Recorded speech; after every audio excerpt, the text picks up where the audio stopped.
Donc, je m'appelle Léopoldine Mathieu et je suis responsable filière et développement durable chez Redcel. Redcel est spécialiste des pickles du coup maintenant depuis un peu plus de 20 ans. Donc les pickles, qu'est-ce que c'est? C'est des légumes qui sont mis dans du vinaigre. Donc c'est principalement du cornichon à 80%, mais aussi des capres, des oignons ou des nouveaux légumes maintenant. Et puis donc désormais en 2023, Redcel a fait à peu près 900 tonnes de cornichons français, ce qui représente à peu près 10% de nos approvisionnements. Et donc sous les marques notamment Hugo, et Bravo Hugo pour le bio au magasin spécialisé.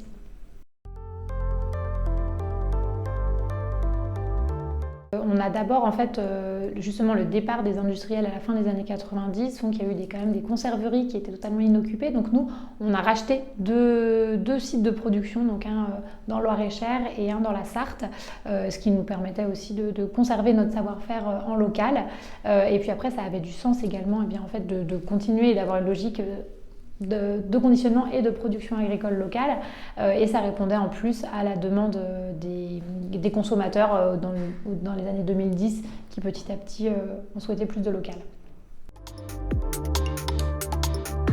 D'abord, on a eu des contrats aussi tripartites et notamment certaines enseignes qui nous ont bien accompagnés dès le début, qui nous garantissaient aussi que les produits soient bien commercialisés. Et puis surtout, je dirais au niveau de l'accompagnement, donc on a commencé un partenariat avec la Chambre d'agriculture qui nous faisait un suivi technique, donc voilà, afin d'être plus légitime sur cette culture. Petit à petit, on a étoffé nos équipes et maintenant il y a plusieurs ingénieurs agronomes qui travaillent pour cette filière.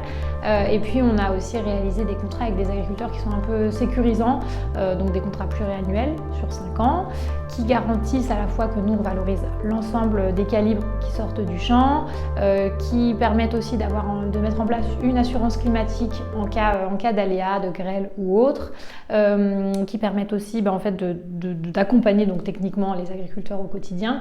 Et on a une véritable relation de transparence, notamment sur les coûts de production, parce que pour eux c'est la main d'œuvre en fait qui va faire le gros du coût de production. Alors effectivement, les produits français sont forcément des produits plus chers. On est à peu près sur des bocaux qui vont être de l'ordre de 1-2 euros plus cher qu'un produit importé.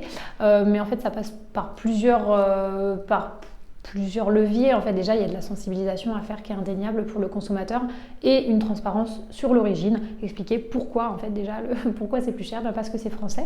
Et puis après, on a quand même des leviers au niveau technique qui vont nous permettre, sur lesquels on travaille, notamment par exemple des sujets variétaux, de mécanisation, qui vont permettre petit à petit, on espère, de réduire un petit peu les coûts de production et d'avoir des prix d'achat qui soient corrects.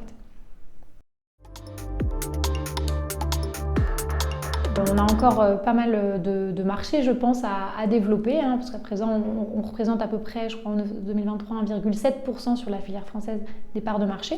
Donc, il y a encore quand même quelques parts à gratter. On a l'objectif, de toute manière, de faire croître cette filière française, de l'ordre, on ne sait pas encore, mais on aimerait bien atteindre au moins les 1000 tonnes prochainement.